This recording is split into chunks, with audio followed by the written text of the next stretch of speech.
Noswaith oh, no. First technical hitch. Noswaith good evening. Croeso I AMSER STORI eventer. Welcome to the venture story time. So those of you who joined us yesterday will know that we've been reading The Worst Witch by Jill Murphy. We're going to carry on with chapter 2 today, but first a little bit of a catch up.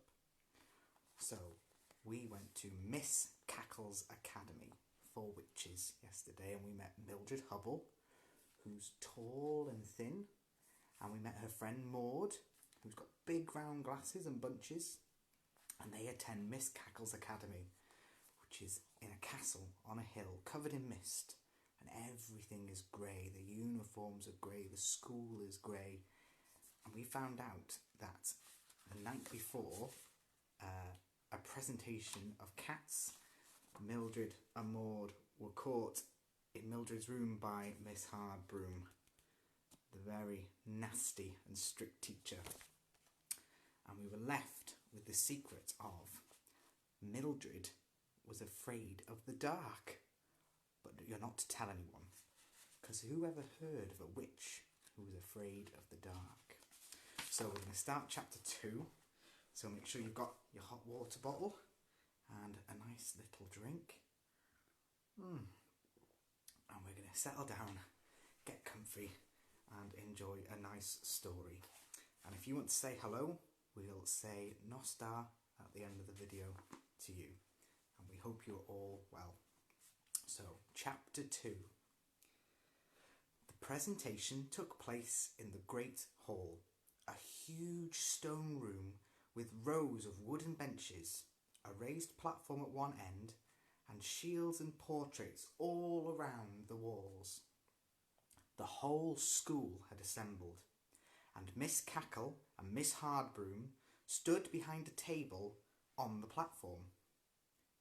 On the table was a large wicker basket, from which came mews and squeaks, meow, meow, meow. First of all, everyone sang the school song, which went like this.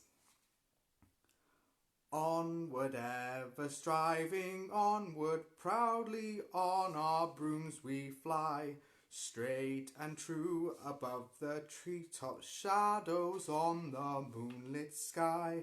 Ne'er a day will pass before us when we have not tried our best. Keep our cauldrons bubbling nicely, cast our spells and charms with zest.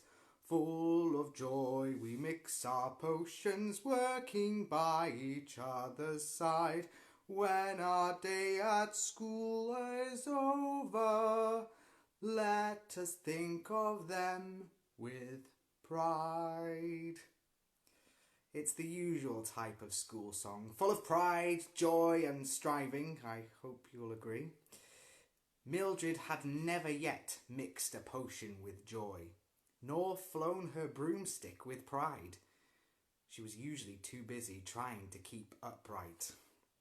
Anyway, when they had finished droning the last verse, Miss Cackle rang a silver little bell on her desk. Ding, ding, ding, ding. And the girls marched up in single file to receive their kittens.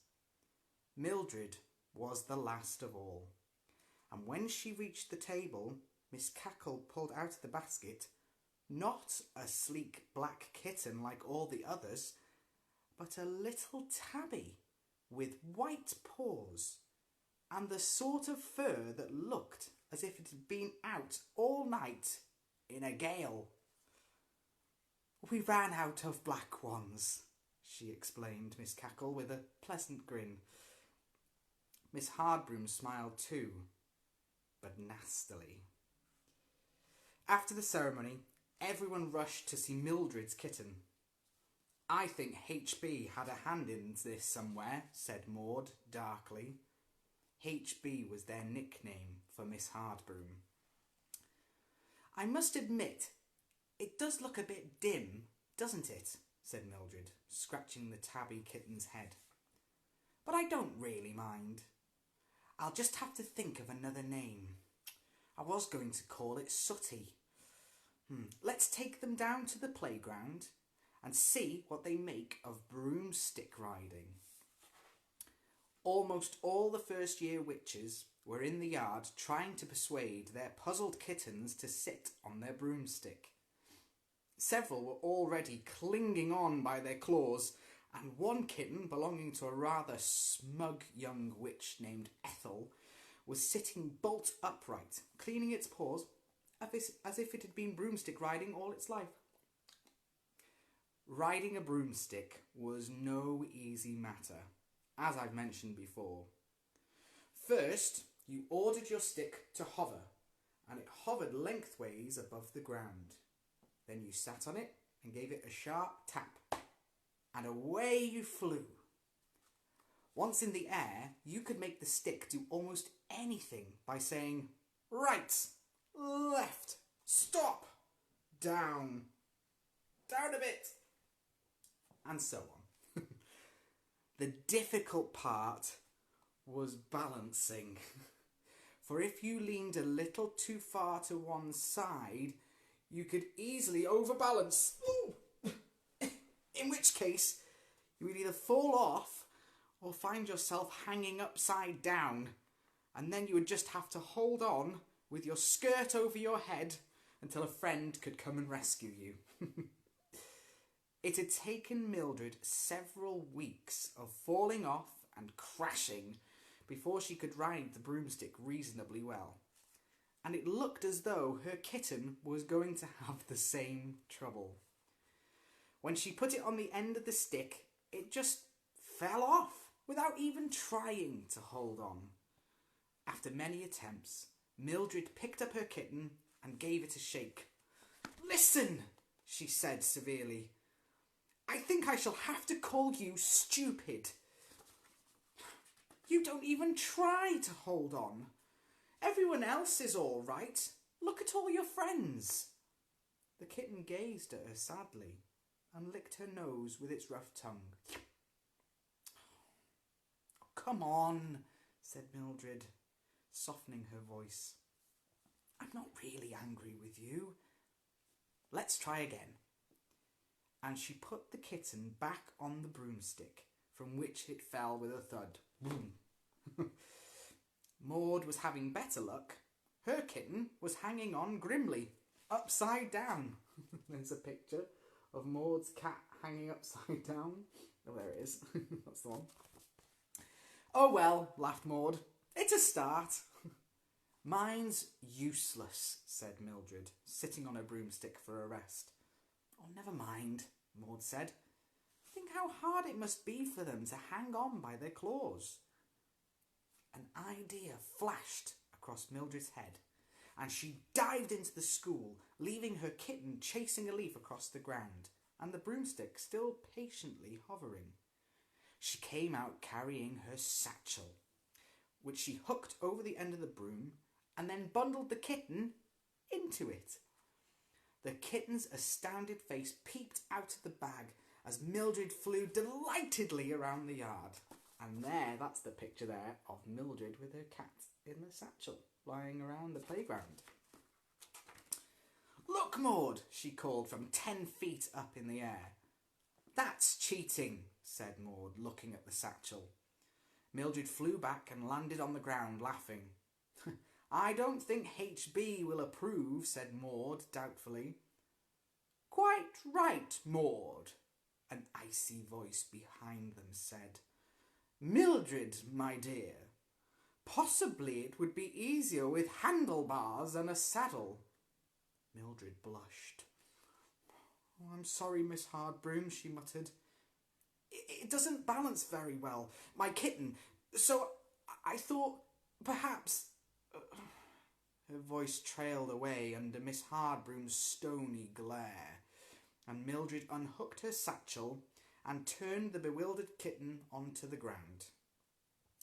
"Girls," Miss Hardbroom clapped her hands, "I would remind you that there is a potion test tomorrow morning. That is all." So saying, she disappeared. Literally. "I wish she wouldn't do that," whispered Maud, looking at the place where their form mistress had been standing. never quite sure whether she's gone or not. Right again, Maud, came Miss Hardbroom's voice from nowhere.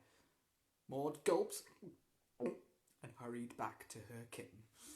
And there is the magic symbols of where Miss Hardbroom had once stood. So we've met Mildred and Maud. They've now both received their cats. We've met Miss Hardbroom, the Ford mistress, who doesn't seem to like Mildred an awful lot. And they're learning to get their kittens to ride their broomsticks. And then tomorrow, or hopefully tomorrow, we'll have chapter 3. And I think that face belongs to Ethel Hallow. But we'll meet her tomorrow. Well, let's see who's watching and if anybody said hello. So we've got John Hughes. Hello, John. Bridget Williams. Hello, Bridget. Tiffany Underhill. John Hughes. Hello, John. Nicholas James. Karen Mills. Oh, Karen from early years. Playworker Rhiannon is watching. Darcy's watching from Plasmadic. Hello, Darcy. And Sian Francis. Well, thank you all for joining us. If you watch this later, please say hello, and we'll make sure that we say hello to you tomorrow. So I hope you enjoyed this little break. We're going to try and do this as often as possible, but I think you'll agree it's getting rather late now. So I should probably say, diolch am wylio, thank you for watching, breuddwyddion dda, sweet dreams, and nos da. Good night. Ta-ta rŵan.